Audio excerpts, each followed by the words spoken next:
En el nombre del Padre, y del Hijo, y del Espíritu Santo. Amén. Dios está en todas partes al mismo tiempo, todo lo sabe, todo lo ve, todo lo puede. Y la oración es conectar nuestro espíritu con el Espíritu de Dios y poder dejarnos llenar por Él. Dios omnipotente y eterno, nos sentimos felices de estar en tu presencia. Te damos gracias por estar con nosotros, que somos pecadores, y por la iniciativa que has tenido de salvarnos. A través de tu palabra, nos vas purificando de lo malo y nos va santificando.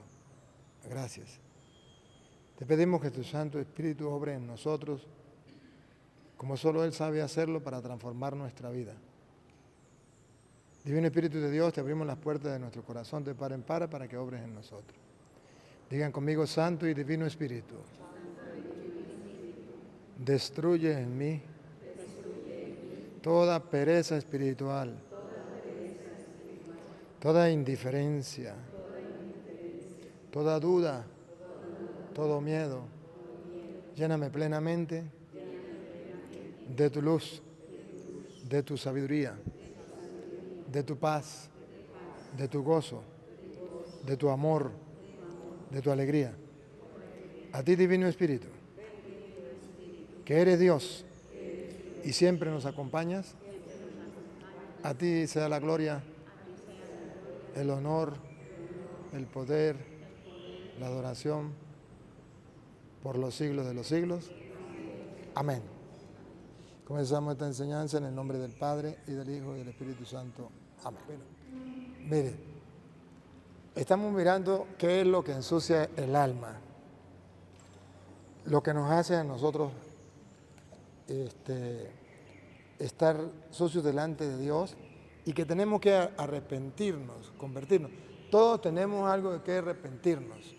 No podemos decir que no, nada. Por ejemplo, en San Lucas capítulo 3, versículo 7,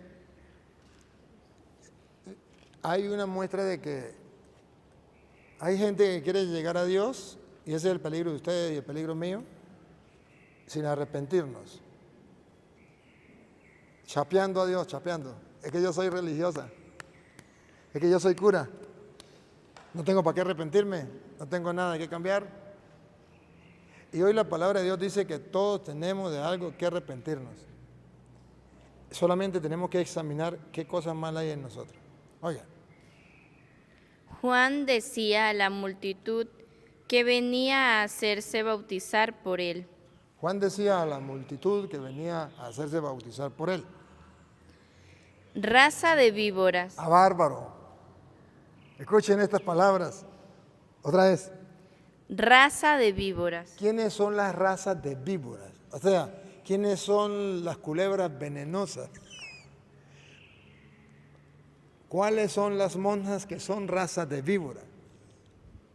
¿Cuáles son los curas que son razas de víbora? ¿Cuáles son los laicos razas de víbora? O sea, culebras venenosas. Razas de víboras.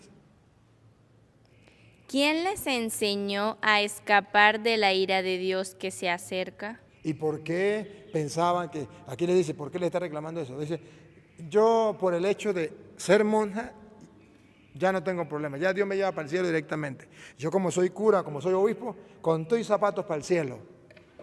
Eso es lo que quiere decir ahí en castellano. ¿Quién les enseñó que eso era así? ¿Que no se iban a encontrar con Dios? ¿Que no iban a entregar cuentas a Dios? ¿O que lo iban a comprar? Produzcan los frutos de una sincera conversión. Aquí está. Aquí está. ¿Quién es la hermana raza de víbora? ¿Cuál es el cura raza de víbora? Que no tiene fruto de una sincera conversión. Sincera. No hagan trampa. No hagan trampa. Sincera significa sin trampa. Sincera conversión. ¿Y por qué aclara que sincera conversión? Porque usted y yo podemos tener una conversión, pero no sincera. Los curas podemos tener una conversión, pero no sincera. La limosna es una conversión, pero no sincera. Cuando fallamos, cuando pecamos, Dios quiere una conversión, pero una conversión sincera. Y recuerde que Dios examina la mente y el corazón, los pensamientos y los sentimientos del ser humano. Dios lo sabe todo, nosotros no, pero Dios sí. Necesita una sincera conversión, porque a veces nosotros ante los hombres decimos, no, yo no soy así, o como dicen los protestantes, yo pecado no tengo. O puede ser que usted sea de la mona que dice, pues yo para qué me voy a confesar, yo pecado ni tengo. Yo metí en el convento, yo no hago nada malo, nada malo. O yo soy cura, yo no hago nada malo. Le falta una sincera conversión. Tiene una conversión, pero no sincera. Porque la sincera conversión nos lleva a ver en qué hemos ofendido a Dios. Tantas cosas con que hemos ofendido a Dios. Y luego dice San Juan. Y no piensen, tenemos por padre a Abraham. Y no piensen, ay, soy monja, ya estoy lista, ya tengo a Dios agarrado por la chiva. O soy cura, ya directamente para el cielo. No, no piensen así. Tengo por padre a Abraham, tengo rosca, soy rosca. Soy sierva de Jesús. ¿Usted sabe lo que significa eso? Sierva de Jesús, lo maximito. Pero podemos tener ese título de sierva de Jesús, pero no servirle a Jesús. No hay una sincera conversión. Porque yo les digo que de estas piedras Dios puede hacer surgir hijos de Abraham. Se lo traduzco en castellano. Que cualquier mujer se puede poner un hábito y un velo. Cualquiera. Pero no cualquiera tiene una sincera conversión. Cualquiera puede ponerse una sotana y celebrar misa, contarle a quien lo escuche, aunque no sea cura. Lo están haciendo muchas personas. Cualquiera. Y cualquiera persona va al seminario y se forma allá y llega a ser cura y no hay ningún problema. Con tal y no lo raspen en la materia, no hay ningún problema. De hecho, ustedes conocen cómo en el seminario, tristemente, al menos cuando yo estudiaba ahí, lo más importante era sacar buenas notas, aunque fueran borrachos, que fueran sinvergüenza. No, eso no importaba, lo importante era que sacara buenas notas. La conversión, nada. La santidad, nada. Solamente buscar títulos, el tener títulos, el intelectualismo. ¿Para qué eso? Cualquiera puede hacer eso. Lo que Dios quiere de nosotros, el centro que Dios quiere de usted y de mí para ser santos, es una sincera conversión. Y la gente cuando escuchó eso dijo, oye, es verdad. ¿Qué tengo que hacer yo? Y ahí está la clave. Lupita, mire. Aquí está la clave. Aquí está Lupita. Vean la clave para una sincera conversión. El hacha ya está puesta a la raíz de los árboles. Ya viene, yo le aviso. El árbol que no produce buen fruto será cortado y arrojado al fuego. ¿Y si es monja? ¿Y si es cura? Será cortado y tirado al fuego. Si no da fruto de conversión, será cortado y echado. ¿Y si es obispo? Lo mismo.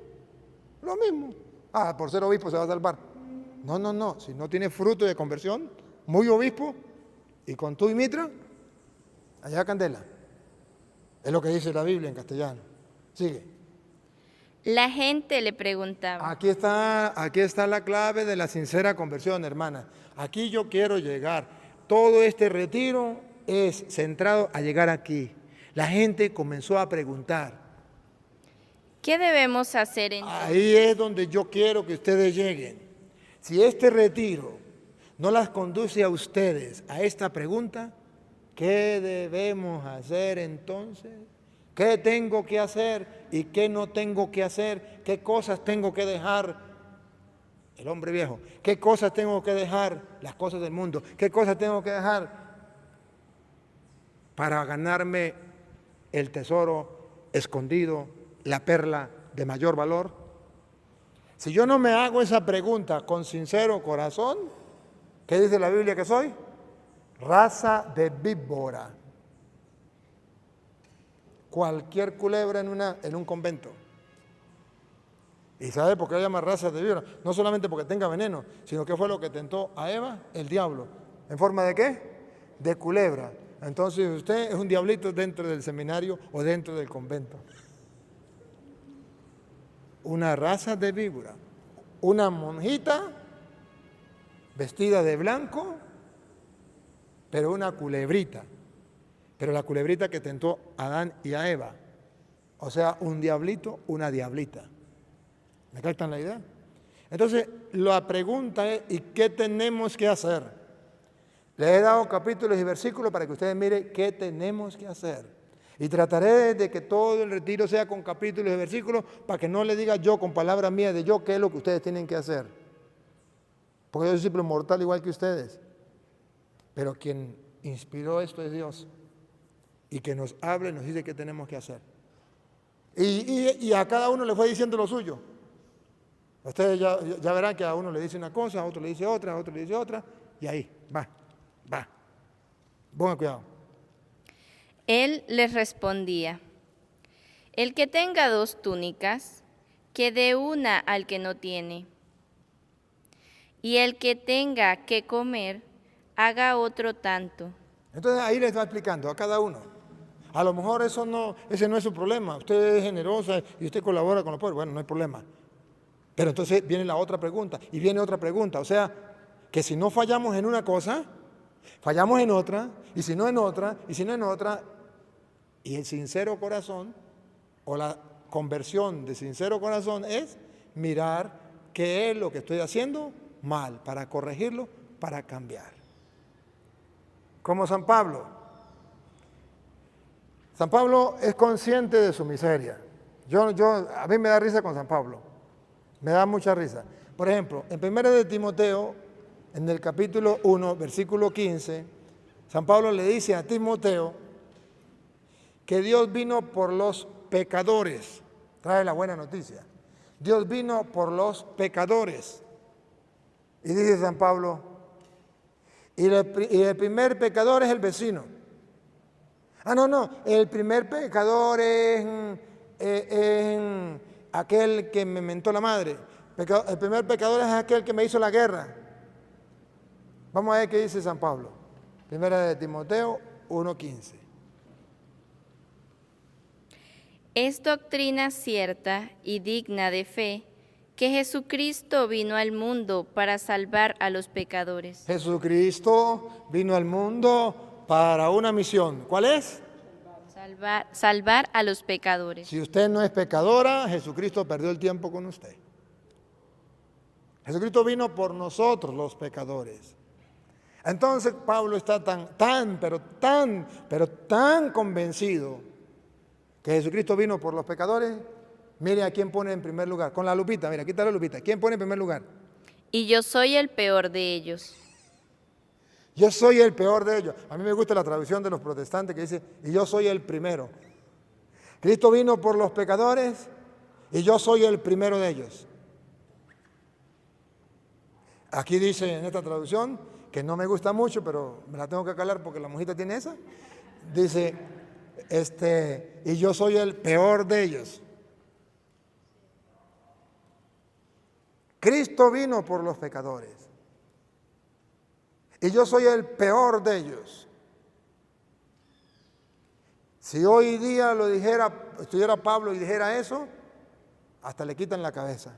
Es sinvergüenza. Ahorita que juzgan a todo el mundo, hasta en la iglesia, la persona que falle y que se den cuenta que falló, no tiene perdón de Dios. Tiene que eliminarlo del camino, zamparlo preso y no darle más oportunidades en la vida. Y está bien que lo hagan los paganos, pero que lo hagan la misma iglesia, no sé.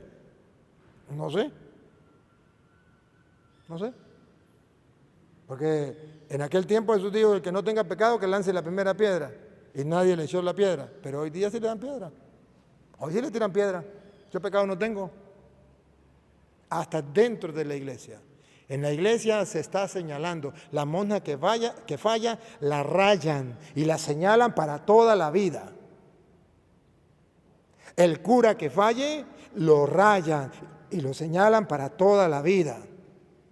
Y todo el mundo tiene derecho de abrir un hueco, enterrarlo vivo, echarle tierra y montársele encima. Oh, no. O el catequista que falle. El miembro de la comunidad, el encargado de la comunidad que falle. Ya todo el mundo tiene permiso para hundirlo. Por eso ahora la gente dice, yo pecado no tengo. Yo pecado, vamos a hacer lo mismo que los protestantes. Vamos a decir que yo pecado no tengo. ¿Y por qué? ¿Ustedes no se dan cuenta que ahorita existe lo que llaman los escándalos en la iglesia? Porque nadie tiene pecado. Nadie tiene pecado. Lo único que tiene pecado son los que agarran en pecado. Y es un escándalo. ¿Y por qué un escándalo? Porque los demás pecados no tienen. Es un escándalo.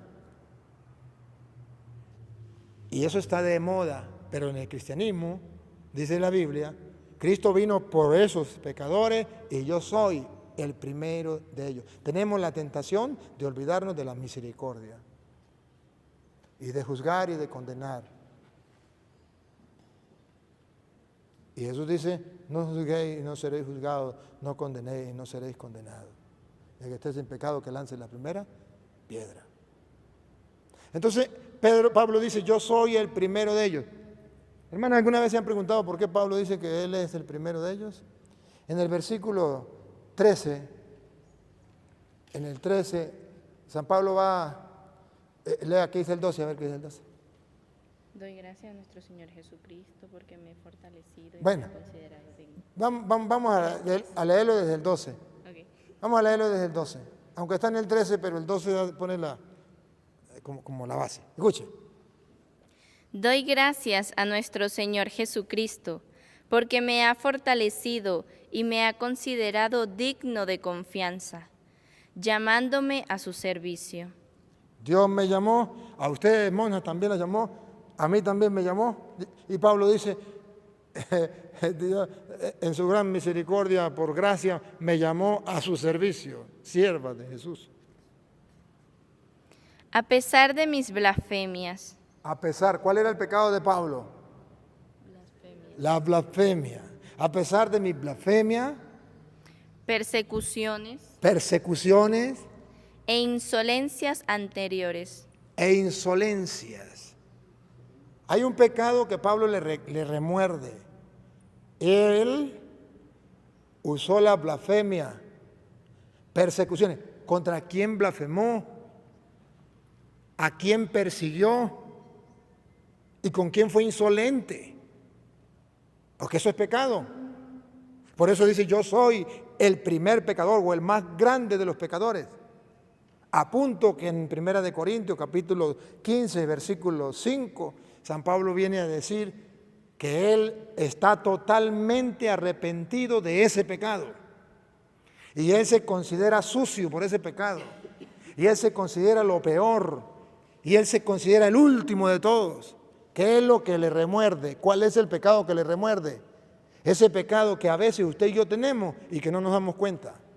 Ese pecado que hoy está de moda, pero que la gente no se da cuenta que es un pecado. Y que ha de remorder la conciencia y que debemos arrepentirnos de ese pecado. La blasfemia, las persecuciones y la insolencia. ¿Contra quién? Vamos a ver, ¿contra quién? Primera de Corintios 15, 5. No, 5 no, 8. ¿Qué dice el 8? Por último, sí. Por último, se me apareció también a mí. Por último, se me apareció también a mí. ¿Se acuerda que estaba diciendo, gracias a Dios, que por su gran misericordia me eligió para ser ministro suyo? Por último, se me apareció también a mí. Que soy como el fruto de un aborto. Mire la conciencia. Hay algo que le atormenta. Hay algo que no lo deja en paz. Fui blasfemo, perseguidor y ¿qué? Insolente. Pero aquí lo va a sacar más claro. Yo soy, ¿cómo es? Lo último que está leyendo. Se me apareció también a mí que soy como el fruto de un aborto. Soy como el fruto de un aborto. O sea que Pablo dice, ya muerto en vida. O sea, antes de nacer ya estaba muerto. Porque yo soy el último de los apóstoles. La conciencia le remuerde. Es el último de los apóstoles por ser blasfemo, por ser insolente y perseguidor. ¿A quién perseguía? ¿A quién blasfemaba? ¿Contra quién blasfemaba? ¿Era insolente contra quién? Y ni siquiera merezco ser llamado apóstol. La conciencia le remuerde. Ahora vean el pecado, que en el mundo de hoy los curas dicen que no es pecado. Y las monjas dicen que no es pecado, pero la Biblia dice que sí es pecado. Véanlo. Ya que he perseguido a la iglesia de Dios. Eso es un pecado. Él blasfemó contra la iglesia de Dios. Él persiguió a la iglesia de Dios. Él fue insolente contra la iglesia de Dios. Indigno de llamarme apóstol, el último de los apóstoles. Soy un abortivo por haber perseguido a la iglesia de Dios. Eso no lo deja él en paz. Lo dice también en Gálatas 1:13. En Gálatas 1:13 vuelve y dice cuál es su problema, cuál es su pecado, qué es lo que a él le atormenta. Y ya vamos a ver que al final va a decir, y es un aguijón que se me ha clavado en el pecho, y que no lo puedo sacar, y que le he dicho a Dios, Señor, sáqueme este aguijón, y le he dicho, ya lo he hecho, hecho está. Ya lo que fue, dijo el sapo, lo que fue. Ya, ¿qué vamos a hacer? ¿Te basta? Mi gracia. Aproveche que yo te perdono. Pero ya fuiste eso.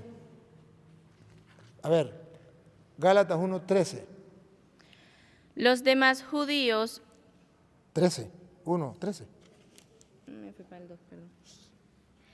Seguramente ustedes oyeron hablar ya lo oyeron en la carta a Timoteo, lo oyeron en la carta a los Corintios, seguramente ustedes escucharon hablar de mi conducta anterior en el judaísmo. Blasfemo, perseguidor e insolente. ¿Cómo perseguía con furor a la iglesia de Dios y la arrasaba? Ahí está el pecado. Perseguía a la iglesia de Dios y la arrasaba. Pero, ¿y no será que hay monjas que también están en contra de la iglesia de Dios, estando en la iglesia? Y curas que están en contra de la iglesia de Dios. O sea, en contra de la doctrina, de lo que enseña, en contra de lo que Cristo dejó dentro de la iglesia, de las verdades de fe que el Señor nos ha dejado. Y no es ese el pecado que está de moda ahorita, que todo el mundo se mete a protestante. ¿Y qué hace? Lo primero que hace es atacar a la iglesia, como Pablo, blasfemar contra la iglesia, perseguir a la iglesia, injuriar a la iglesia. ¿No es el mismo pecado que se está cometiendo hoy día?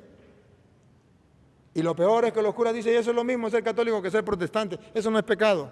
Hay que ser tolerante, pero hay que ser tolerante, y tolerante significa yo los acepto, pero no les aplaudo. Si le aplaudo, soy cómplice. Tolerante que lo tolero. Veo que está mal y le digo que está mal, pero ¿qué más voy a hacer? No lo voy a matar. Jesús dijo, déjenlo, que crezcan juntos. Un día por allá lo llamará Dios a juicio. Pero no lo puedo aplaudir porque me hago cómplice. ¿Y cuántas religiosas aplauden y dicen eso es lo mismo? Y la gente viene y algunos de la familia le dice, mire hermanita, usted, yo quiero decirle que bueno, que aquí pues, a veces vienen los pastores a hacer culto en la casa. Eso es lo mismo, ese no es el problema. O a veces, no, pues el culto llegó cerquita y para no ir a la iglesia voy al culto. No, vaya, eso es lo mismo, el mismo Dios, la misma Biblia, lo mismo. Y recuerde que Pablo pertenecía a otra religión. Pablo no era ateo, Pablo era creyente. Y Pablo dice que era más creyente que cualquiera en su religión.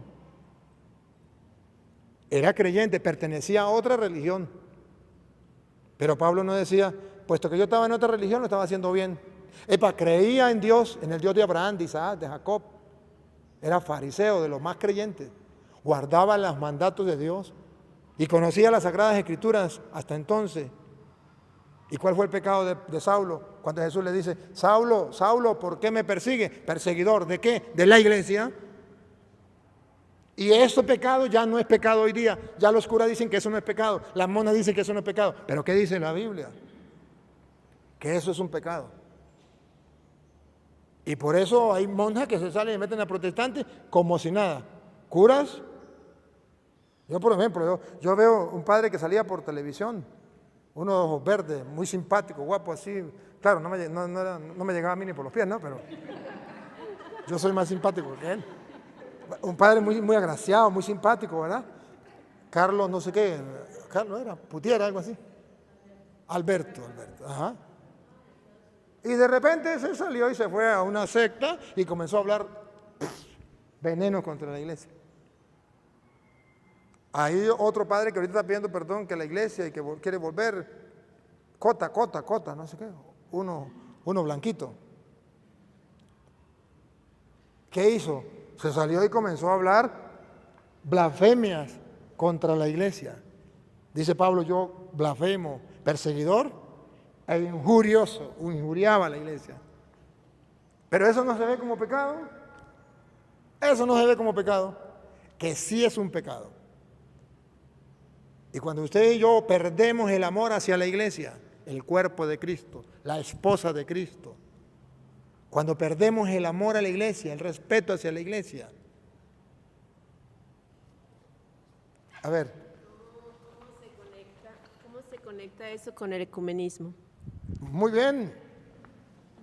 En el Concilio Vaticano II, que es un documento de la Santa Madre Iglesia Católica, está definido qué es ecumenismo. Se llama Unitatis Redintegratio, del número 9 al 12. O lo puede leer desde el 4 en adelante. Ahí dice que cuidado con un falso ecumenismo. El falso ecumenismo es decir, todo es lo mismo. El falso ecumenismo es decir, un supermercado de religiones. Eso es falso ecumenismo. Y ahí mismo dice, ¿qué es ecumenismo? Dice, ecumenismo es, y si quiere al menos por curiosidad búsquenlo. Ecumenismo es cuando dos dirigentes o dos pastores de iglesias distintas en público, con la Biblia como árbitro, porque los dos creen que la Biblia es palabra de Dios, expone cada uno su doctrina con la Biblia para que la gente descubra la verdad y vuelvan a la una, así lo dice, a la una y única iglesia de Cristo, que es la Iglesia Católica, en el único culto que dejó Cristo, que es la Eucaristía. Ahí está escrito, Unitatis Redintegratio, Vaticano II, del número 4 al 12. Más consumado está desde el 9 en adelante. Si no está ahí, pues no me crean. Pero búsquenlo, ese magisterio de la iglesia. Ahora, cualquier tonto dice, ecumenismo que yo me vaya al culto protestante, eso no es ecumenismo. Ecumenismo que yo lo llame para que vengan a hagan culto en mi casa, eso no es ecumenismo. Eso es ser tonto, ingenuo. Eso no es ecumenismo. Ecumenismo entonces que yo vaya cante las canciones de ellos y no les diga nada, que yo le diga a mi familia, eso es lo mismo, vayan ustedes. No, eso no es ecumenismo. Y si somos los curas, eso sería abandonar las ovejas ante los lobos que vienen. Ser un asalariado que cuando ve venir el lobo, huye. Entonces, eso es un gran problema que tenemos, un falso concepto de ecumenismo. Lo que yo hago es ecumenismo. Yo a los pastores les pongo una silla, les doy la Biblia, les doy el micrófono, les doy el tiempo, ¿cuánto tiempo va a hablar? 1 hora, 1 hora, usted habla 1 hora, yo hablo 1 hora y compartimos y que salga la verdad. Eso se llama ecumenismo, eso lo pide, lo autoriza, lo manda, lo enseña la Santa Madre Iglesia Católica. Yo no estoy haciendo nada que no esté mandado por la Santa Madre Iglesia Católica Magisterio. Que la gente diga que a mí me gusta pelear con los evangélicos, que digan lo que quieran, pero a las pruebas me remito, ahí están los videos. A las pruebas me remito. Y compare los videos con el Concilio Vaticano II, Unitatis Redintegratio, a ver si no lo estoy haciendo. Ahora, aquí entonces San Pablo dice que eso es un pecado. Y dice San Pablo, me remuerde la conciencia, 2 de Corintios capítulo 12, versículo 7. San Pablo dice, y es que cargo un aguijón dentro de mí. El Satanás me carga con ese aguijón, me remuerde la conciencia. 2 de Corintios 12, 7. Y para que la grandeza de las revelaciones no me envanezca, Para no sentirme orgulloso, para no sentirme impecable, para no sentirme yo el santo y los demás son unos pecadores. tengo una espina clavada en mi carne. Tengo una espina clavada en mi carne. Fui blasfemo, fui perseguidor, fui... ¿La otra? Insolente contra la iglesia. Yo creo que fue un aborto. Soy el último de los apóstoles, indigno de llamarme apóstol, porque perseguía a la iglesia. Ya todos ustedes saben cuál era mi problema, haber perseguido a la iglesia. Y cuando iba camino a Damasco, Saulo, Saulo, ¿por qué me persigue? ¿Quién eres tú? Yo soy Jesús a quien tú persigues. Entonces hay un aguijón, hay una espinita que el diablo me ha metido. ¿Cómo es? Tengo una espina clavada en mi carne, un ángel de Satanás que me hiere. 3 veces pedí al Señor que me librara, pero Él me respondió, te basta mi gracia. Te basta mi gracia. Es verdad, le remuerde la conciencia, ¿verdad que sí? Pero ahí tienes mi gracia, yo te perdono, te basta mi gracia. Yo te limpio, yo te purifico. Pero eso tienes que cargarlo para que no te creas el santo. Entonces por eso dice él, Cristo vino por los pecadores y yo soy el primero de ellos. Te basta mi gracia. Aprendió, te basta mi gracia. Después de haber sido un blasfemo, después de haber sido un perseguidor, después de haber sido un insolente. Te basta mi gracia. Siga. Porque mi poder triunfa en la debilidad. Más bien, me gloriaré de todo corazón en mi debilidad, para que resida en mí el poder de Cristo. Entonces me doy cuenta que yo fallé. Y cuando yo acepto que fallé, reluce la misericordia de Dios. Cuando yo acepto que fallé, entonces me salvo por la gracia de Dios. La misericordia de Dios es grande, entonces yo puedo decir, Dios me ama y el amor de Dios es grande porque me ha perdonado. Y si yo no siento la experiencia del perdón de Dios, si yo no siento la experiencia del perdón de Dios, entonces yo no puedo amar a Dios. Y Jesucristo dice, qué curioso, Jesucristo como que nos saca de lo que nosotros podemos pensar. Dice, ¿sabe quién es el que ama más? A quien más se le perdona. A quien más se le perdona es el que ama más. ¿Qué está diciendo qué? Que Dios permite que tú caigas en el pecado, que yo caiga en el pecado, que ustedes caigan en el pecado, para que experimentemos también lo que es el amor de... Y está escrito en San Lucas capítulo 7, versículo 36, para que ustedes se den cuenta. Vienen 2 personas que pecaron. Una pecó más, otra pecó menos. Pero los 2 pecaron. ¿Y quién ama más? El ejemplo que pone Jesús, escúchenlo. Un fariseo invitó a Jesús a comer con él. Jesús entró en la casa. Ojo, fariseos aquellos que decían que no tenían pecado. Jesús entró en la casa y se sentó a la mesa. Entonces una mujer pecadora que vivía en la ciudad, al enterarse de que Jesús estaba comiendo en casa del fariseo, se presentó con un frasco de perfume y colocándose detrás de él, se puso a llorar a sus pies y comenzó a bañarlos con sus lágrimas. Los secaba con sus cabellos, los cubría de besos y los ungía con perfume. ¿Cuánto amor manifestado ahí, no? Al ver esto, el fariseo que lo había invitado pensó, si este hombre fuera profeta, sabría quién es la mujer que lo toca y lo que ella es. Juzgando, ¿no? Condenando. Una pecadora. Ahí está, señalando. Pero Jesús le dijo, Simón, tengo algo que decirte. Di, maestro, respondió él.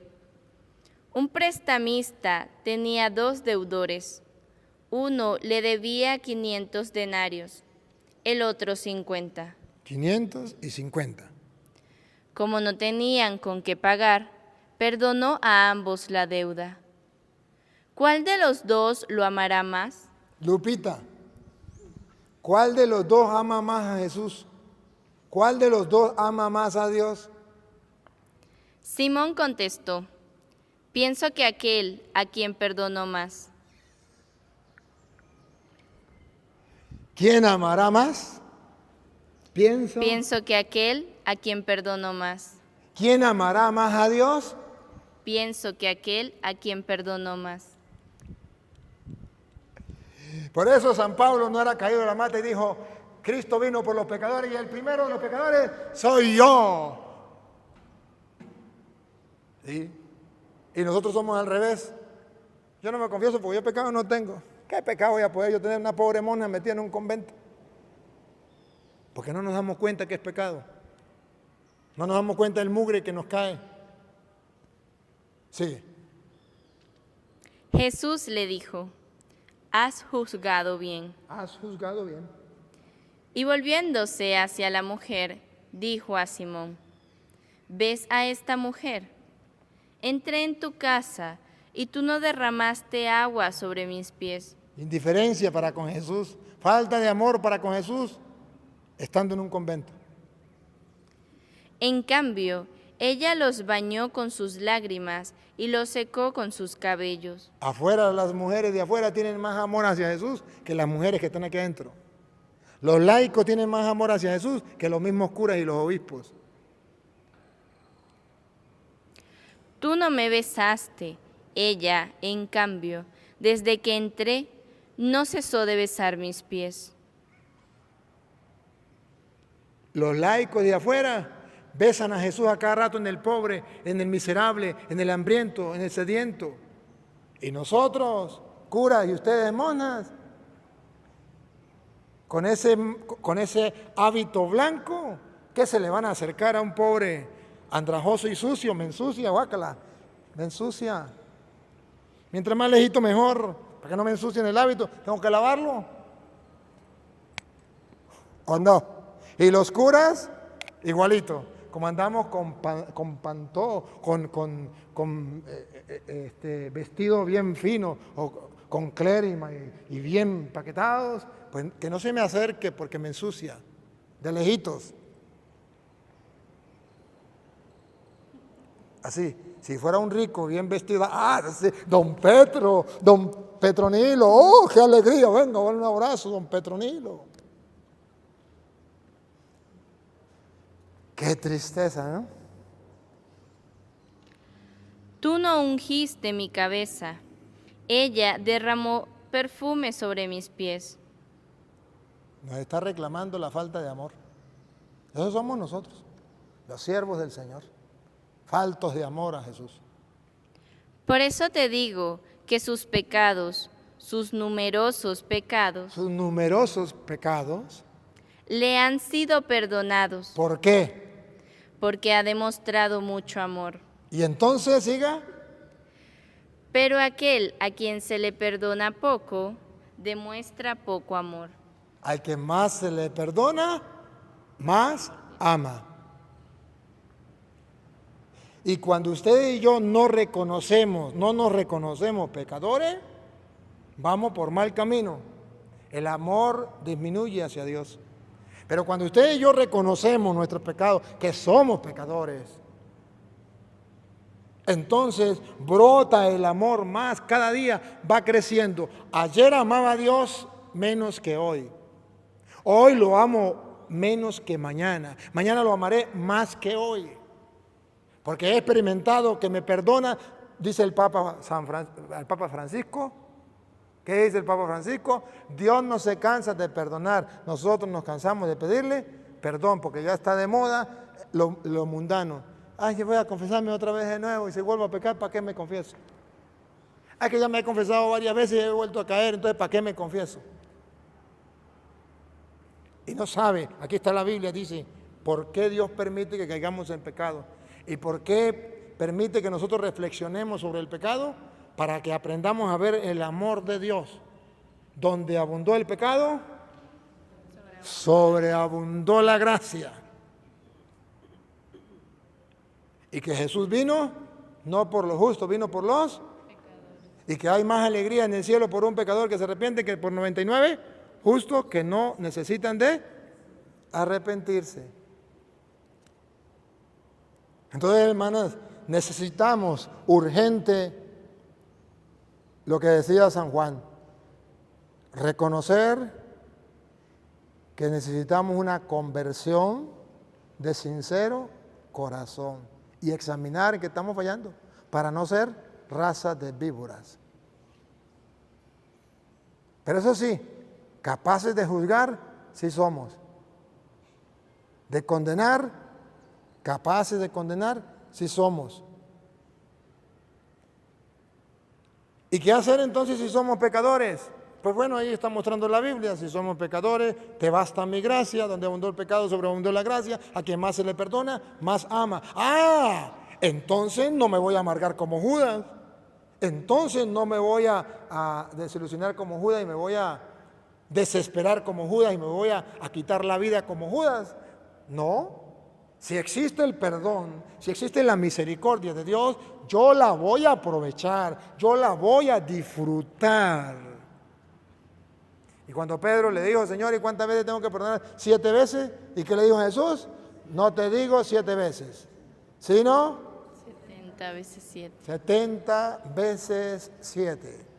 Porque Dios perdona así, 70 veces 7. Dios nos lleva cuenta de nuestros delitos. ¿Se acuerda de David? ¿Se acuerdan de David? Misericordia, Señor, por tu bondad, por tu inmensa compasión, borra mi culpa, lava del todo mi delito, limpia mi pecado. Primera condición, porque yo reconozco mi culpa. Sincera conversión. Tengo siempre presente mi pecado, me duele. Contra ti solo pequé, cometí la maldad que aborrece. En la sentencia tendrás razón, en el juicio brillará tu rectitud.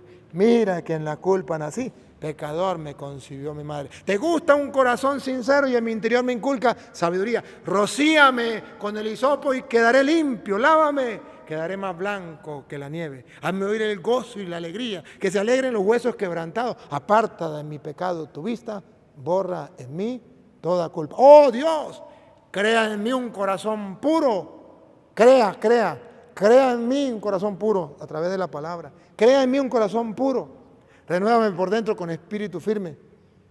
Enseñaré a los pecadores camino, los malvados volverán a ti. Oh Dios, crea en mí un corazón puro, renuévame por dentro con espíritu firme. No me arrojes lejos de tu rostro, no me quites tu santo espíritu. Si llevas cuenta de los delitos, Señor, ¿quién podrá resistir? Pero de ti procede el perdón y así infundes respeto. ¡Ay, qué maravilla!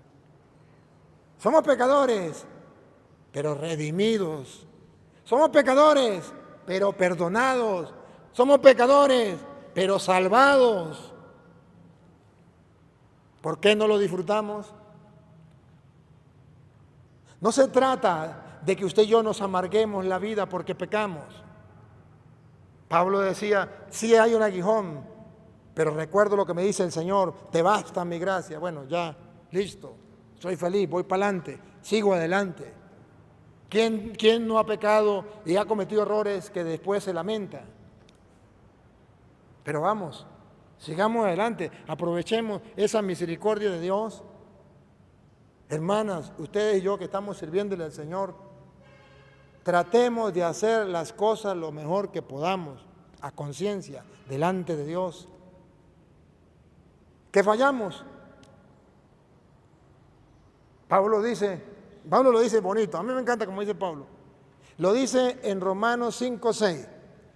En Romanos 5:6 viene a decir primero que sí, que Dios viene a salvar a los pecadores Y que cuando nosotros éramos pecadores, el amor de Dios se mostró, porque siendo pecadores vino Cristo y murió por nosotros y nos salvó.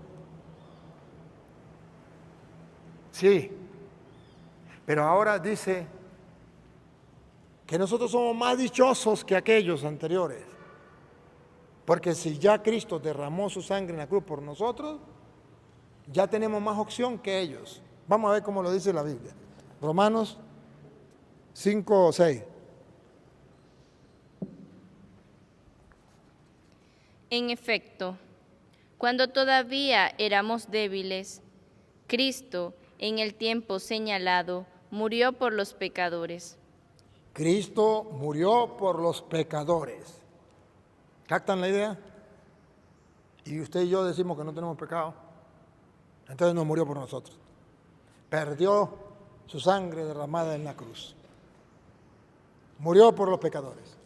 Difícilmente se encuentra alguien que dé su vida por un hombre justo. Difícilmente encontramos una persona que dé la vida por un hombre justo. Es muy difícil.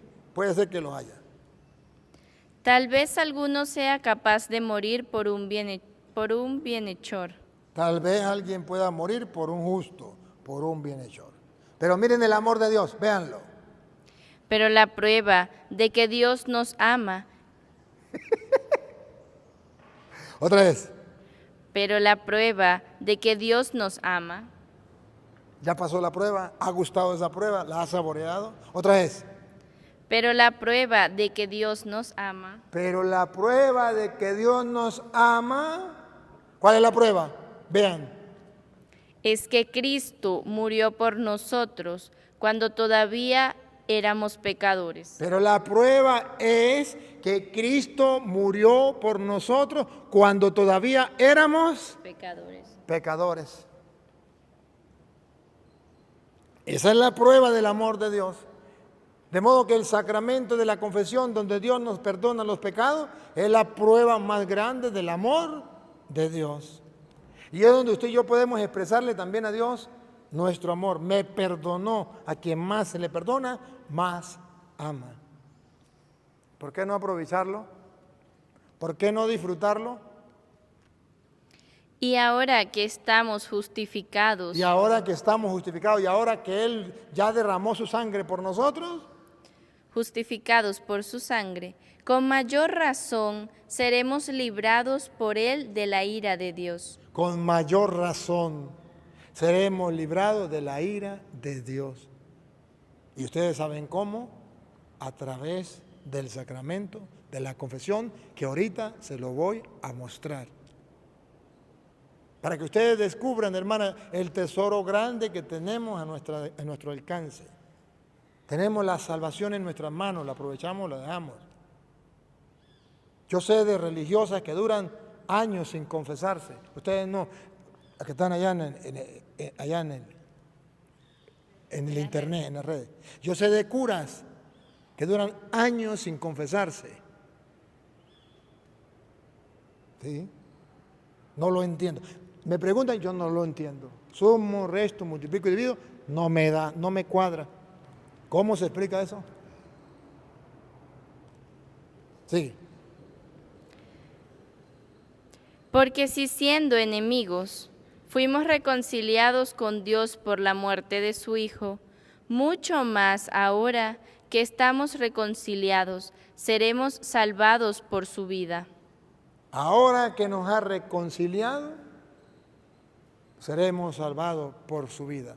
Él viene a reconciliarnos. Entonces, como Pablo sabe esto, entonces San Pablo dice allá en 2 de Corintios capítulo 5 versículo 17 que éramos pecadores destinados a la condenación, pero Él nos va a salvar, nos da la oportunidad del hombre viejo a un lado, el hombre nuevo a otro lado, que si creemos en Cristo ya pertenecemos al hombre nuevo. Pero ¿y qué pasos tenemos que dar? ¿Cómo dice Pablo? Vamos a ver. El que vive en Cristo, la monja que vive en Cristo, el cura que vive en Cristo, es una nueva criatura. Es una nueva criatura. Lo antiguo ha desaparecido. Ahí se desprendió de todo lo material, se desprendió del pecado, se desprendió del mundo para buscar el tesoro. Lo antiguo ha desaparecido. Un ser nuevo se ha hecho presente. Un ser nuevo se ha hecho presente. Para esto estos retiros. Esa es la única intención que yo tengo con estos retiros. Brindarles a ustedes la oportunidad de que miren cómo dejar a un lado el hombre viejo y cómo ser una nueva monja, de modo que entre 100 años ya toda la iglesia la reconocerá como santa. ¿Santa qué? Santa Blanca Lucía. ¿Santa qué? Santa Goretti se llama. ¿Sí? Santa Goretti. Bueno, ya hay una Santa Goretti, ¿no es? Sí. Bueno, será Santa Goretti 2. Entonces, tenemos que buscar la manera. Y de eso se trata. El hombre viejo quedó atrás. Somos un hombre nuevo. ¿Pero cómo? ¿Cómo? No tenemos que hacer mayor cosa, hermanos. No tenemos que hacer mayor cosa. Está a nuestro alcance. Véanlo. Vean. Y todo esto procede de Dios. No depende de nosotros. Depende de Dios, pero nosotros tenemos que hacer algo. Dale. Que nos reconcilió con Él por intermedio de Cristo. Ahí está, el primer paso. Dios ya mandó a su Hijo, tanto amó Dios al mundo, que entregó a su Hijo para que todo el que crea en Él no perezca, sino que tenga vida eterna. Y ya Él derramó su sangre en la cruz. Perfecto. Entonces, Dios, todo esto depende de Dios. ¿Cómo es otra vez? Que nos reconcilió con La palabra clave, nos reconcilió.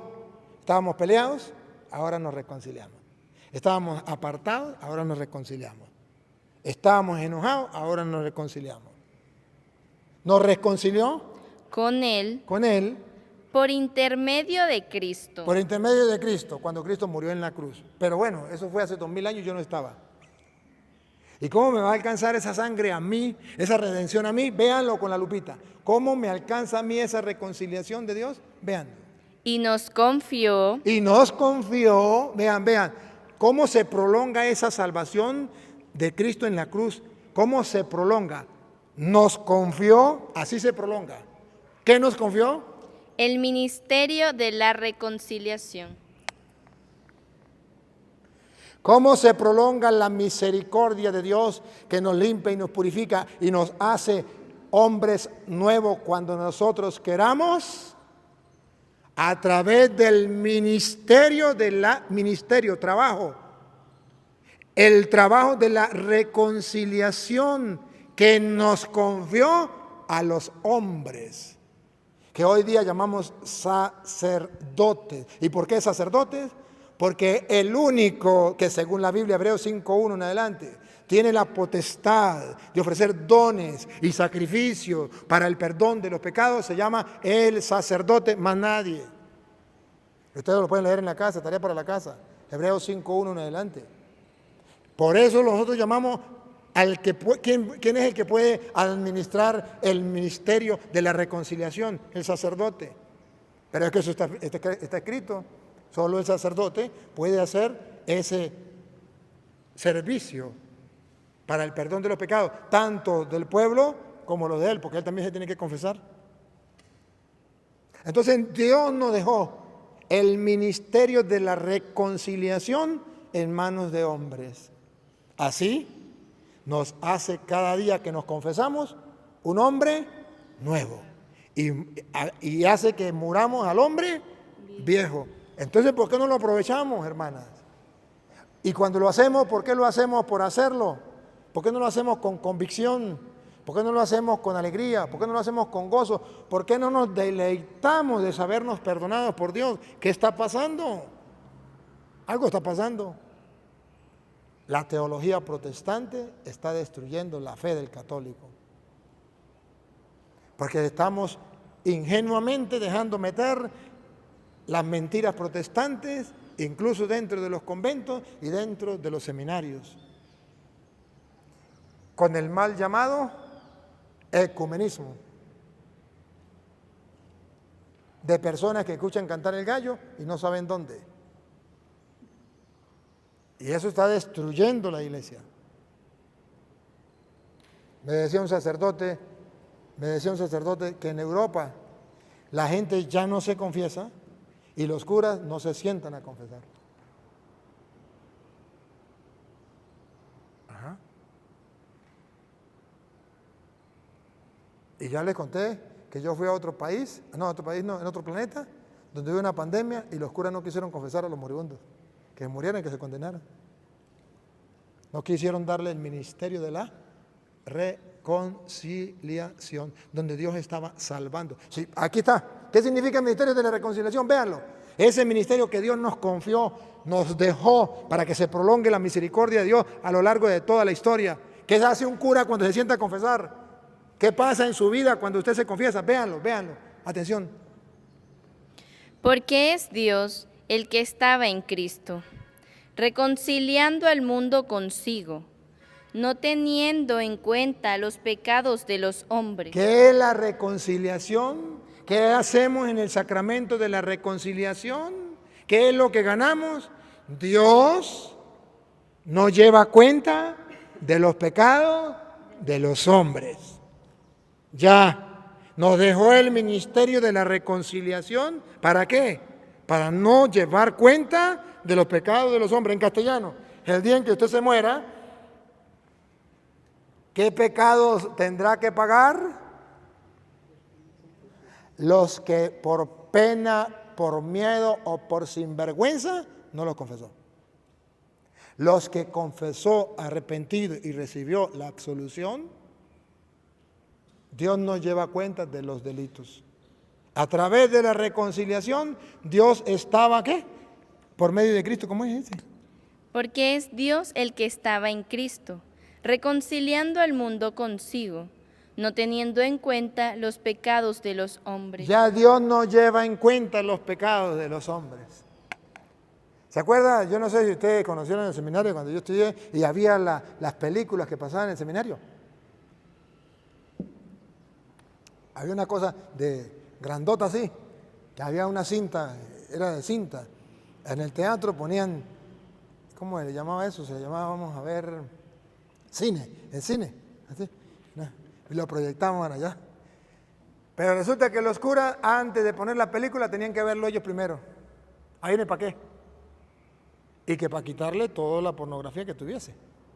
Entonces cortaban los pedazos de cinta y pegaban, y los seminaristas íbamos a ver y no veíamos nada de pornografía.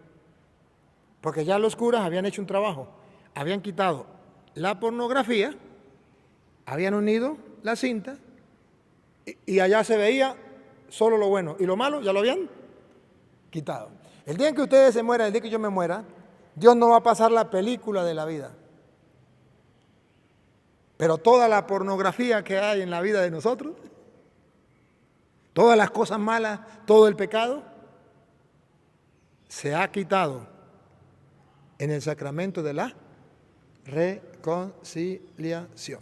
Y si usted no tuvo delicadamente, detalladamente, cuidado para que no se le escapara nada, ustedes saben lo que va a ser el juicio final cuando vean el video de la monja Ángela, y el mundo entero lo podrá ver, porque Dios llamará, según dice San Mateo 25, 31 en adelante, llamará a todas las naciones, a todos los hombres y mujeres de todas las naciones, y ahí va a pasar la película de cada uno.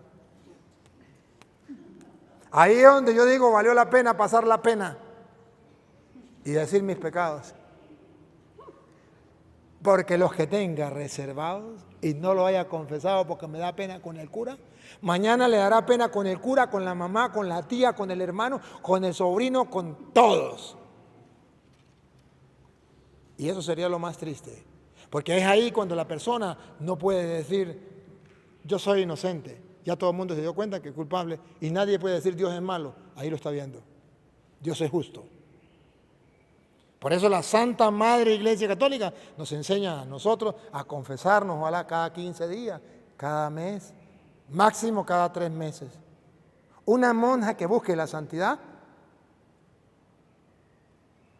no debería confesarse más de un mes. De verdad que no. Que se lo tome en serio. No debería durar más de un mes sin confesarse. Seguro que no. Y si lo deja más de un mes, Yo no sé qué busca esa monja aquí en el convento. Yo no sé. Es como si no se bañara. ¿Usted se imagina una monja que dure un mes sin bañarse?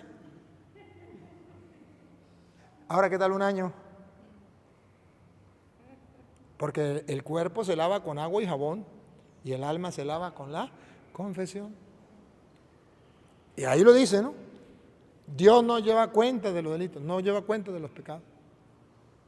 Su misericordia.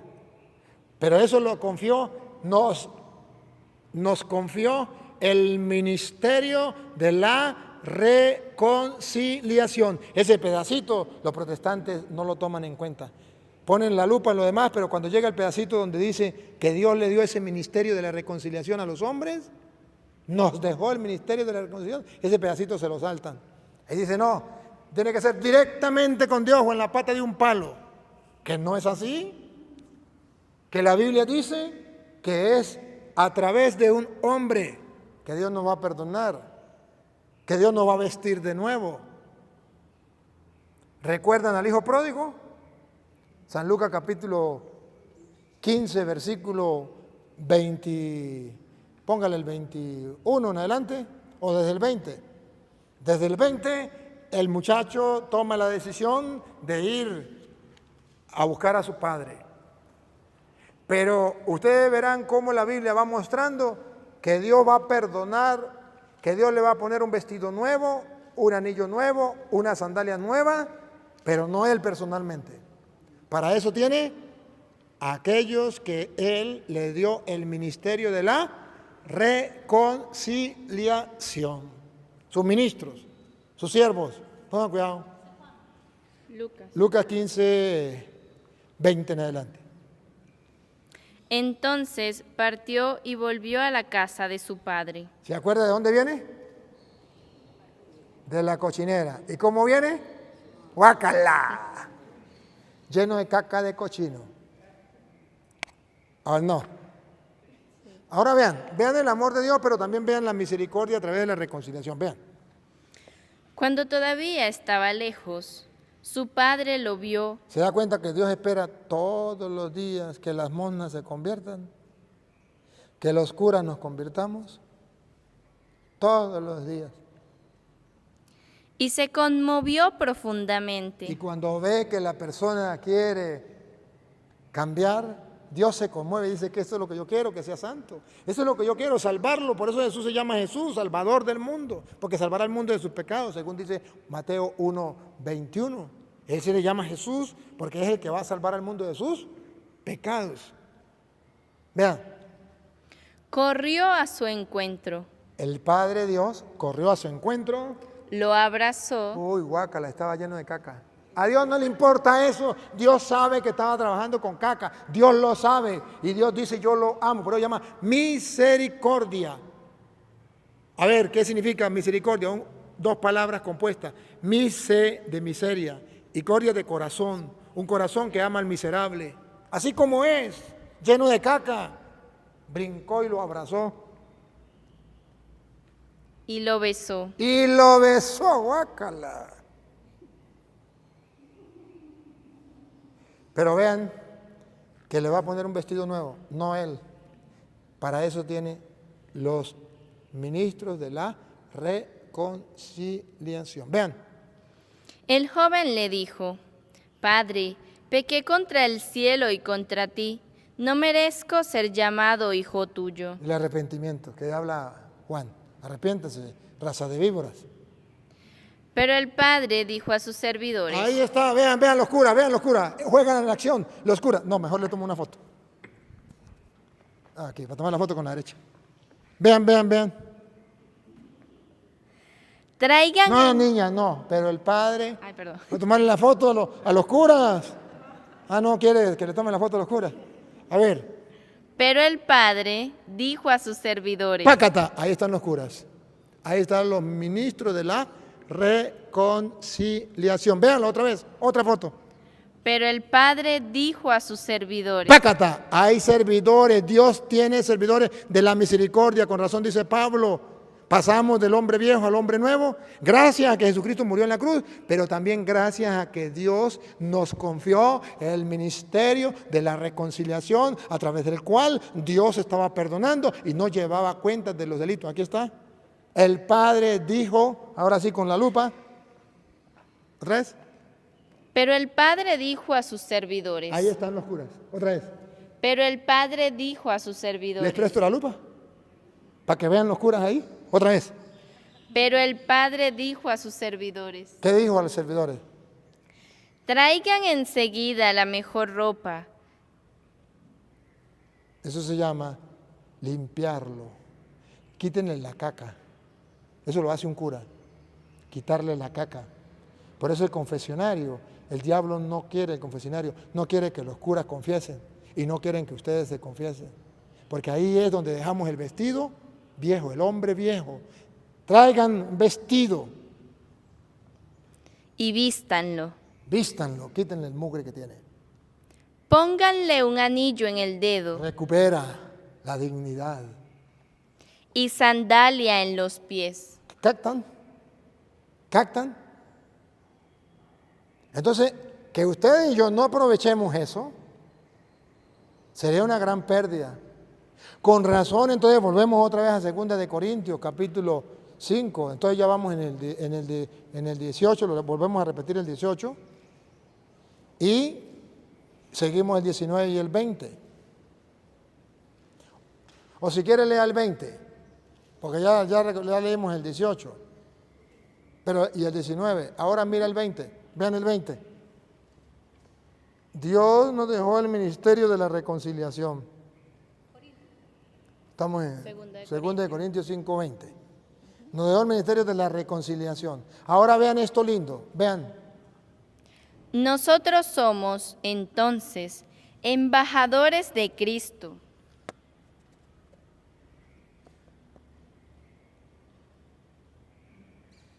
Vean quiénes son los sacerdotes. ¿Otra vez? Nosotros somos, entonces, embajadores de Cristo. ¿Hombres pecadores? Sí. ¿Débiles y frágiles como cualquiera? Sí. ¿Del mismo material de carne y hueso? Sí. ¿Y entonces cuál es la diferencia entre los demás? Somos embajadores de Cristo. ¿No les dice nada a ustedes? Yo que lo creo, a mí sí me dice mucho. Y por eso me siento orgulloso de ser sacerdote del Dios Altísimo, que no es otra cosa que embajador de Cristo. Que el presidente de la República puede haberse robado toda la plata y tener todo el dinero que sea, pero no tiene lo que yo tengo. Que el rey de no sé dónde puede ser el rey de no sé dónde, pero no tiene lo que yo tengo. Embajador de Cristo. Pero lo mundano, el secularismo y la teología protestante nos está robando los tesoros que tenemos en la iglesia. Nos está echando tierra a la doctrina de la iglesia. Y esto ya no lo enseñan los catequistas. ¿Cómo lo van a enseñar si los curas no se lo han enseñado a ellos?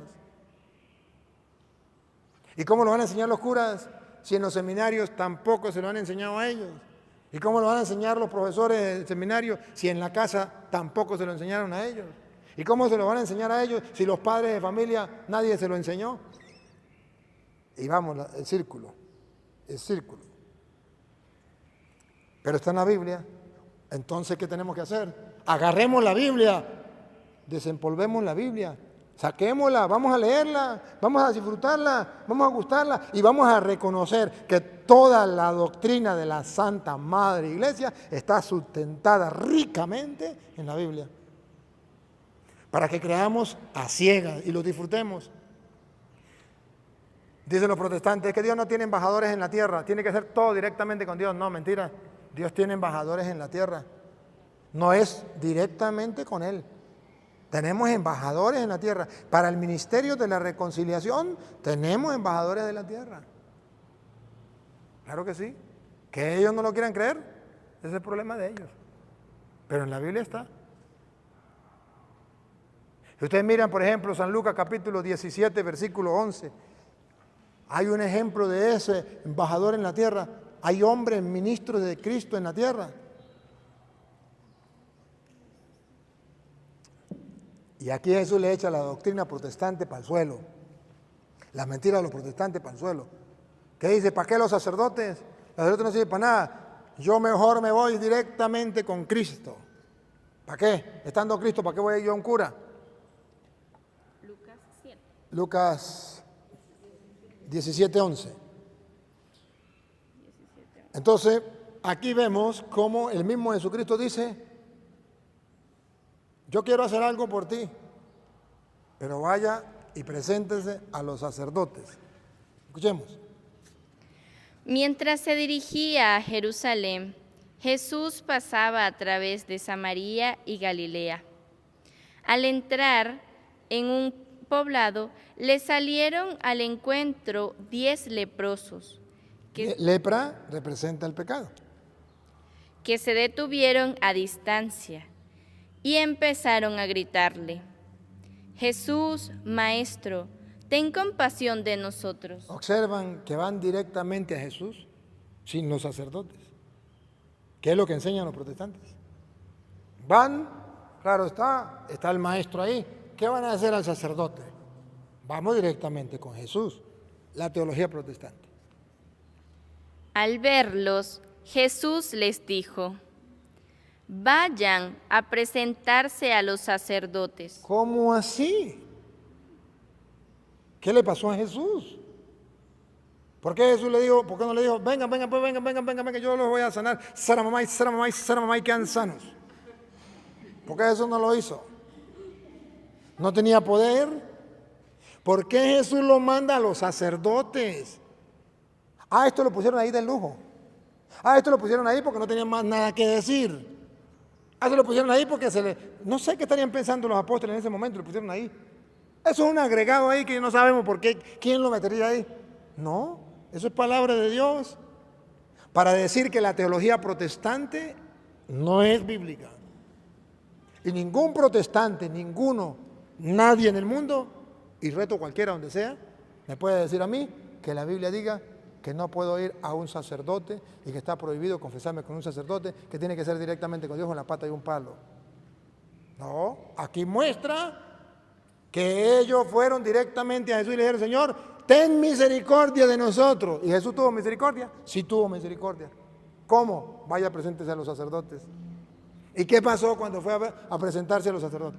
Y en el camino quedaron purificados. Por creer en la palabra de Dios, por creerle a Jesús, por la obediencia, ya cuando va de camino queda perdonado. Porque es Dios quien perdona, pero el sacerdote es el que declara, yo te absuelvo, yo te absuelvo. No dice en mi nombre, yo te absuelvo de todo tu pecado, en el nombre del Padre, del Hijo y del Espíritu Santo. Yo no soy el que perdono, es el Padre, el Hijo y el Espíritu Santo quien perdona. Entonces, ¿por qué nosotros, si lo tenemos aquí, por qué no lo gustamos? ¿Por qué no lo saboreamos? Y si lo sabemos, ¿por qué no lo enseñamos? ¿Por qué estamos dormidos? ¿Se acuerda? Mientras los trabajadores del reino, que son las monjas y los curas, duermen, los protestantes siembran la cizaña. ¿O no? Ellos no duermen. Ellos están constantemente, dale. Y el Papa está reclamando, lo vamos a escuchar. El Papa dice, ya se perdió el deseo de salvar almas. Ya se perdió el deseo de rescatar, el celo apostólico. Ya se perdió. Lo tienen ahí, lo ponemos al Papa, a ver qué dice el Papa. Porque el Papa le habló a los obispos, le habló a los curas, le habló a las monjas. ¿Y qué le dijo el Papa? Esto me encanta, me fascina.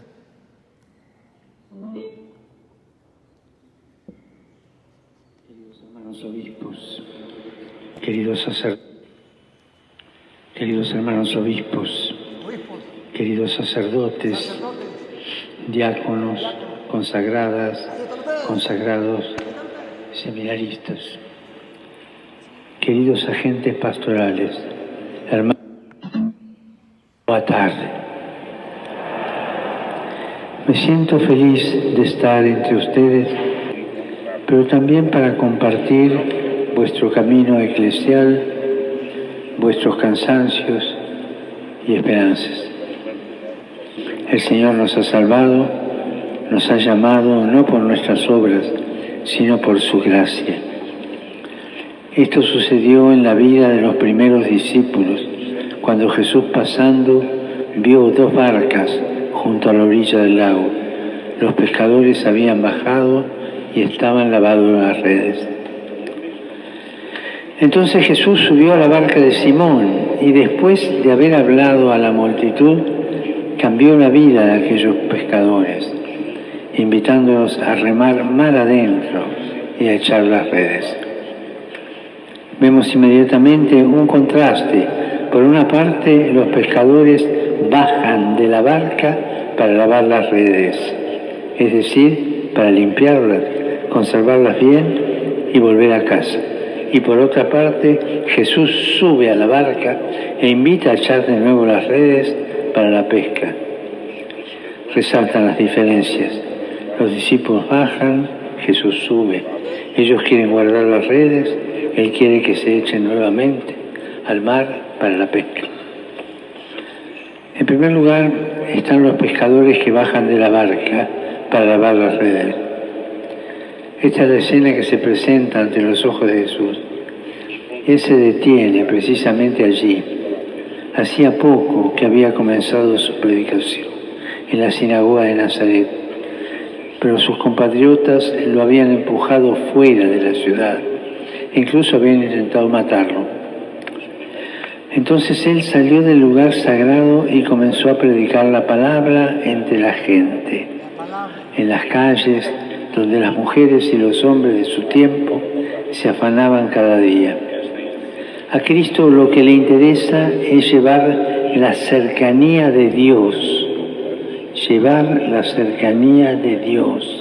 precisamente a los lugares y a las situaciones donde las personas viven, luchan, esperan, a veces teniendo entre las manos fracasos y frustraciones, justamente como esos pescadores que durante la noche no habían sacado nada. Jesús mira con ternura a Simón y también a sus compañeros que cansados, amargados, lavan sus redes, realizando un gesto repetitivo, automático, pero también lleno de fatiga y de resignación. No quedaba más que volver a casa con las manos vacías. A veces en nuestro camino eclesial podemos experimentar un cansancio similar. Cansancio. Alguien decía, temo el cansancio de los buenos. Un cansancio cuando nos parece que entre las manos solo tenemos redes vacías. Es un sentimiento bastante difundido en los países de antigua tradición cristiana, afectados por muchos cambios sociales y culturales y cada vez más marcados por el secularismo, por la indiferencia a Dios y por un creciente distanciamiento de la práctica de la fe. Y aquí está el peligro que entra la mundanidad. Y esto a menudo se acentúa por la desilusión o la rabia que algunos alimentan en relación a la Iglesia, en algunos casos por nuestro mal testimonio y por los escándalos que han desfigurado su rostro y que llaman a una purificación humilde, constante, partiendo del grito de dolor de las víctimas que siempre han de ser acogidas y escuchadas. Pero cuando uno se siente desanimado, y cada uno de ustedes piense en qué momento han sentido el desánimo, pero cuando uno se encuentra desanimado, el riesgo es bajar de la barca y quedar atrapado en las redes de la resignación y del pesimismo. En cambio, confiemos en que Jesús continúa tendiendo la mano, sosteniendo a su amada esposa. Llevemos al Señor nuestras fatigas, nuestras lágrimas, para poder afrontar las situaciones pastorales y espirituales, dialogando entre nosotros con apertura de corazón para experimentar nuevos caminos a seguir. Cuando estamos desanimados, consciente o no del todo consciente, nos jubilamos del celo apostólico y lo vamos perdiendo y nos transformamos en funcionarios de lo sagrado. Y es muy triste cuando una persona que ha consagrado su vida a Dios se transforma en funcionario, en mero administrador de las cosas. Es muy triste. En efecto, apenas los apóstoles bajan a lavar los instrumentos utilizados, Jesús sube a la barca y luego los invita a echar nuevamente en las redes.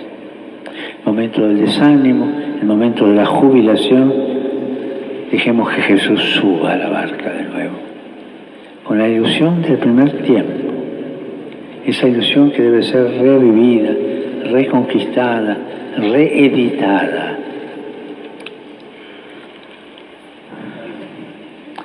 Él viene a buscarnos en nuestras soledades, en nuestras crisis, para ayudarnos a recomenzar.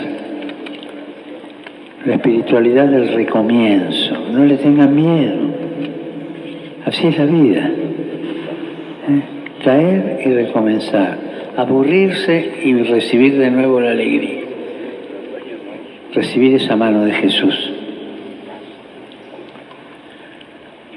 También hoy pasa por las orillas de la existencia para reavivar la esperanza y decirnos también a nosotros, como a Simón y a los otros, navega mar adentro, echen las redes. Y cuando se pierde la ilusión, nos salen 1000 justificativos para no echar las redes. Pero sobre todo esa resignación amarga, que es como un gusano que corroe el alma. Hermanos, hermanas, lo que vivimos es ciertamente un tiempo difícil, lo sabemos, pero el Señor pregunta a esta iglesia, ¿quieren bajar de la barca y hundirse en esa desilusión que como un gusano anida en los corazones? ¿O quieren dejarme subir y permitir que sea una vez más la novedad de mi palabra la que lleve el timón? A ti, sacerdote, consagrado, consagrada, obispo, ¿te conformas solo con el pasado que tienes detrás o te atreves a echar nuevamente con entusiasmo las redes para la pesca? Esto es lo que nos pide el Señor, que reavivemos la inquietud por el Evangelio. Cuando uno se va acostumbrado y se va aburriendo y la misión se transforma en una especie de empleo, es el momento de dejar lugar a esa segunda llamada de Jesús, que nos llama de nuevo siempre. Nos llama para hacernos caminar, nos llama para rehacernos. No le tengan miedo a esa segunda llamada de Jesús. No es ilusión, es Él que vuelve a golpear la puerta. Y podemos decir que esta es la inquietud buena cuando nos dejamos seducir por la segunda llamada de Jesús. Esa es la inquietud buena que la inmensidad del océano les entrega a ustedes, portugueses, ir más allá de la orilla, no para conquistar el mundo, ni para pescar bacalaos, sino para animarlo con la consolación y la alegría del Evangelio. En esta óptica se pueden leer las palabras de uno de sus grandes misioneros, Padre Antonio Vieira, llamado Payasú, Padre Grande. Él decía que Dios les ha dado una pequeña tierra para nacer, pero haciéndolos asomarse al océano, les ha dado el mundo entero para morir. Para nacer, poca tierra, para morir, toda la tierra. Para nacer, Portugal, para morir, el mundo. Así decía el Padre. Echar de nuevo las redes y abrazar al mundo con la esperanza del Evangelio. A esto estamos llamados. No es tiempo de detenerse, no es tiempo de rendirse, no es tiempo de amarrar la barca en la tierra o de mirar hacia atrás. No tenemos que evadir este tiempo porque nos da miedo y refugiarnos en formas y estilos del pasado. No, este es el tiempo de gracia que el Señor nos da para aventurarnos en el mar de la evangelización y de la misión. Pero para poder hacerlo, también necesitamos tomar decisiones. Quisiera indicarles 3 decisiones inspiradas en el Evangelio. En primer lugar, navegar mar adentro, esa magnanimidad, no sean pusilánimes. Navegar mar adentro, para echar nuevamente las redes al mar, es necesario dejar la orilla de las desilusiones y del inmovilismo, tomar distancia de esa tristeza dulzona y de ese cinismo irónico que tantas veces nos asaltan frente a las dificultades. Tristeza, dulzor, cinismo irónico. Examinemos la conciencia sobre esto. Recuperar la ilusión, pero en una segunda edición de la ilusión ya madura, la ilusión que viene de fracaso o de aburrimiento. No es fácil recuperar la ilusión adulta. Es necesario hacerlo para pasar del derrotismo a la fe, como Simón, que aún habiendo trabajado en vano toda la noche, afirmó: si tú los dices, echaré las redes. Pero para confiar cada día en el Señor y en su palabra, no son suficientes las palabras, se necesita mucha oración. Yo quisiera aquí hacer una pregunta, pero cada uno se la responde adentro. ¿Cómo rezo yo? ¿Como un loro, bla, bla, bla, bla, bla? ¿O durmiendo la siesta delante del sagrario porque no sé cómo hablar con el Señor? ¿Rezo? ¿Cómo rezo? Solo en la adoración, solo ante el Señor se recuperan el gusto y la pasión por la evangelización. Y curiosamente, la oración de adoración la hemos perdido. Y todos, sacerdotes, obispos, consagradas, consagrados, laicos, tienen que recuperar. Es estar en silencio delante del Señor. La Madre Teresa, metida en tantas cosas de la vida, nunca dejó la adoración, aún en los momentos en que su fe tambaleaba y se preguntaba si era todo verdad o no. Momento de la oscuridad, que también lo pasó Teresita de Jesús. Entonces, en la oración se supera la tentación de llevar adelante una pastoral de la nostalgia y de los lamentos. En un convento había una monja, histórico es esto, que se lamentaba de todo. Y no sé qué nombre tenía, pero las monjas le cambiaron el nombre y la llamaban Sor Lamentela. ¿Cuántas veces nuestras impotencias, nuestras desilusiones, las transformamos en lamentela? Y dejando esas lamentelas, se toma otra vez la fuerza para navegar mar adentro, sin ideologías, sin mundanidad. la mundanidad espiritual que se nos mete y de la cual se engendra el clericalismo.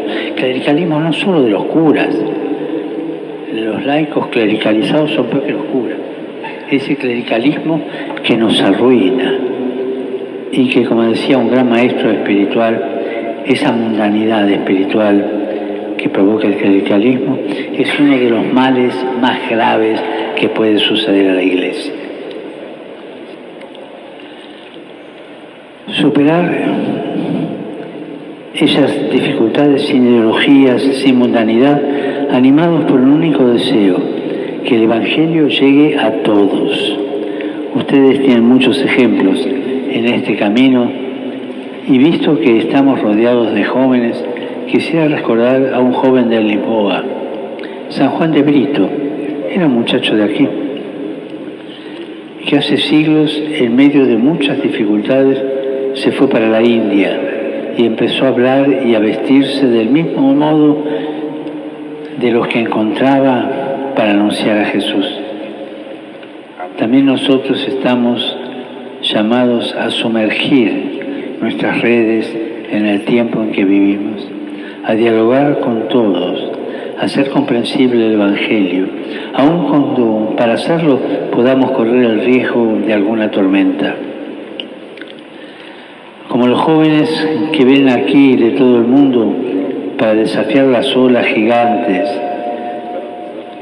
también nosotros vayamos mar adentro, sin miedo. No tengamos miedo de afrontar el mar abierto, porque en medio de la tormenta y de los vientos contrarios Jesús viene, y viene a nuestro encuentro, y nos dice, tranquilízate, soy yo, no tengas miedo. ¿Cuántas veces hemos tenido esa experiencia? Cada uno se contesta adentro, y si no la hemos tenido es porque algo falló durante la tormenta. Una segunda decisión es llevar adelante juntos la pastoral, todos juntos. En el texto Jesús confía a Pedro la tarea de navegar mar adentro, pero después habla en plural, diciendo echen las redes. Pedro guía la barca, pero en la barca están todos, y todos están llamados a echar las redes, todos.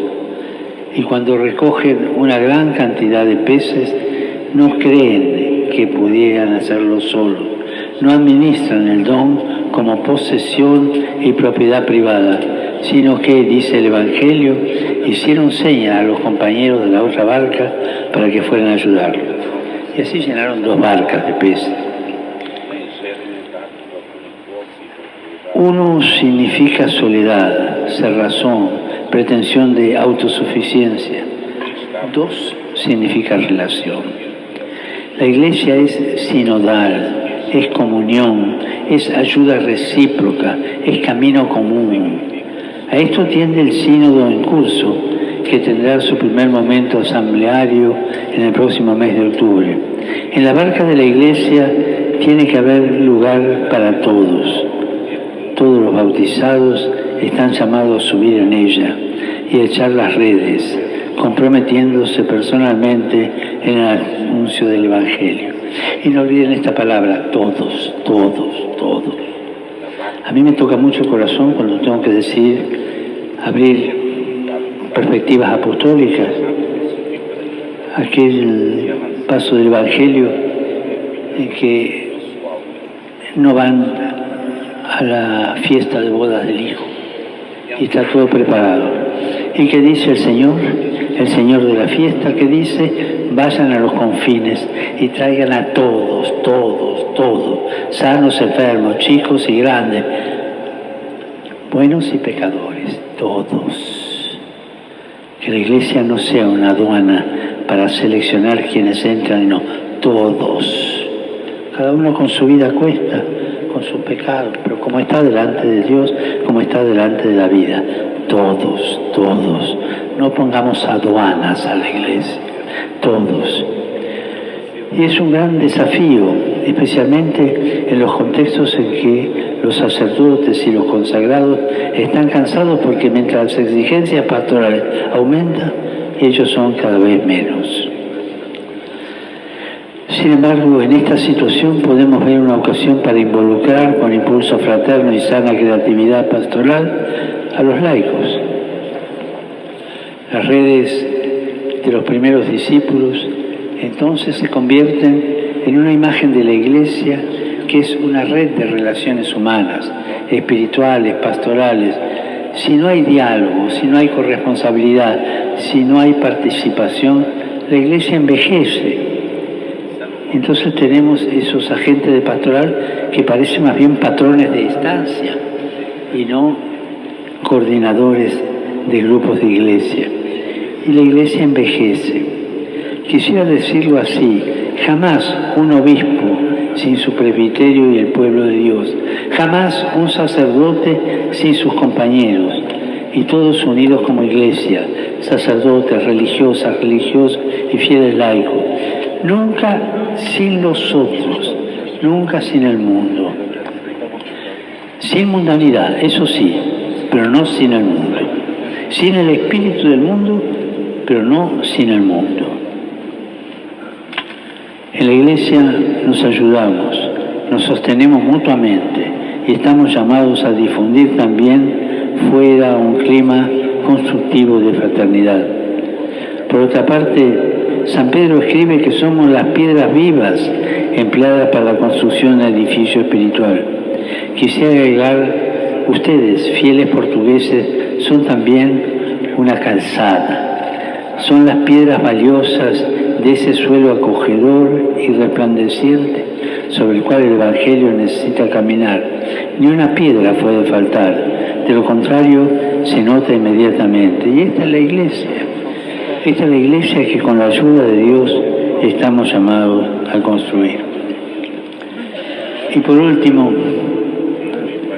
la tercera decisión, ser pescadores de hombres. No tengan miedo.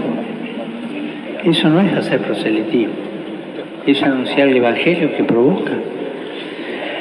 En esta imagen tan linda de Jesús, ser pescadores de hombres. Jesús confía a los discípulos la misión de navegar en el mar del mundo. Con frecuencia el mar en la Escritura está asociado al lugar del mal y de las fuerzas desfavorables que los hombres no logran dominar. Por eso pescar personas y sacarlas del agua significa ayudarlas a salir del abismo donde se habían hundido, salvarlas del mal que amenaza con ahogarlas, resucitarlas de toda forma de muerte. Pero esto sin proselitismo, sino con amor. Y una de las señales de algunos movimientos eclesiales que están andando mal es el proselitismo. Cuando un movimiento eclesial, o una diócesis, o un obispo, un cura, o una monja, o un laico, hace proselitismo, eso no es cristiano. Cristiano es invitar, acoger, ayudar, pero sin proselitismo. El Evangelio, en efecto, es un anuncio de vida en el mar de la muerte. Es un anuncio de libertad en los torbellinos de la esclavitud. Es un anuncio de luz en el abismo de las tinieblas. Como afirma San Ambrosio, los instrumentos de la pesca apostólica son como las redes. En efecto, las redes no causan la muerte del que queda atrapado, sino que lo guardan con vida y lo sacan de los abismos de la luz.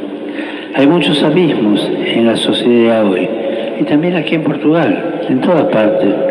Tenemos la sensación de que falta entusiasmo, que falta la valentía de soñar, que falta la fuerza de afrontar los desafíos y la confianza del futuro. Y mientras tanto, navegamos en la incertidumbre, en la precariedad, y sobre todo en la precariedad económica, en la pobreza de amistad social, en la falta de esperanza.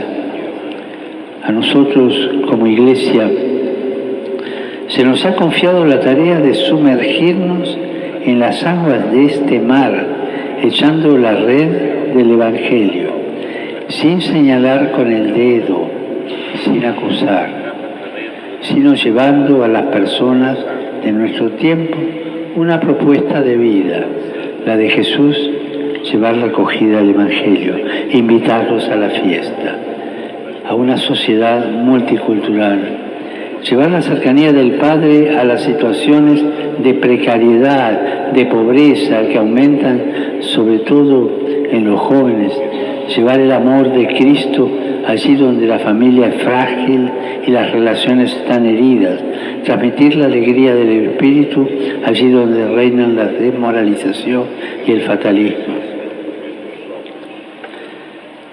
Uno de vuestros poetas escribió: para llegar al infinito, y creo que se puede llegar allí, es preciso que tengamos un puerto, uno solo, firme, y a partir de él a lo indefinido. Soñamos la Iglesia portuguesa como un puerto seguro para quienes afrontan las travesías, los naufragios y las tormentas de la vida. Queridos hermanos y hermanas, a todos, laicos, religiosos, religiosas, sacerdotes, obispos, a todos, no tengan miedo, echen las redes, no vivan acusando esto es pecado, hasta aquí no es pecado, vengan todos, después hablamos, pero que sientan primero la invitación de Jesús, y después viene el arrepentimiento, después viene esa cercanía de Jesús. Por favor, no conviertan la iglesia en una aduana. Acá se entra los justos, los que están bien casados, todo. Y afuera todo lo demás. No, la iglesia no es eso. Justos y pecadores, buenos y malos, todos. Y después que el Señor nos ayude a arreglar ese asunto. Pero todos. Les agradezco de corazón, hermanas y hermanos, esta escucha, que por ahí fue aburrida. Les agradezco todo lo que hacen, el ejemplo, sobre todo el ejemplo escondido y la constancia, ese levantarse todos los días para empezar de nuevo o para continuar lo empezado. Como dicen ustedes, muy obrigado, porque lo que hacen...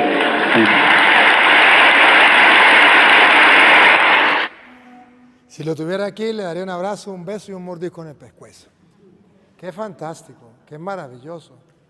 De las cosas que me impactaron, algo así como que temo al desaliento de los buenos, al cansancio de los buenos. Ustedes, las monas cansadas, no evangelizan. Yo quiero mañana el pedacito donde dice que no hagamos proselitismo, que eso no es hacer proselitismo, que es evangelizar, que hay que evangelizar. Yo quiero aclararlo porque ni los curas saben qué es proselitismo, ni las monjas saben qué es proselitismo. El Papa habla que no al proselitismo, pero sí hay que llevar la evangelización. ¿Qué es el proselitismo y qué es la evangelización según la Biblia? Porque el Papa tiene razón. Entonces la gente dice, el Papa está diciendo que no podemos ir a predicarle a otras personas. No, eso no es. El Papa dice que eso es evangelizar, eso hay que hacerlo. Lo que el Papa no quiere es el proselitismo. ¿Y qué es proselitismo? Si mañana no me acuerdo, les digo, si no ustedes me acuerdan. Y luego, pues, aquí está clarito lo que el Papa pide. Y es la voz de Dios. No tiene desperdicio. Vuélvanselo a ver. No tiene desperdicio.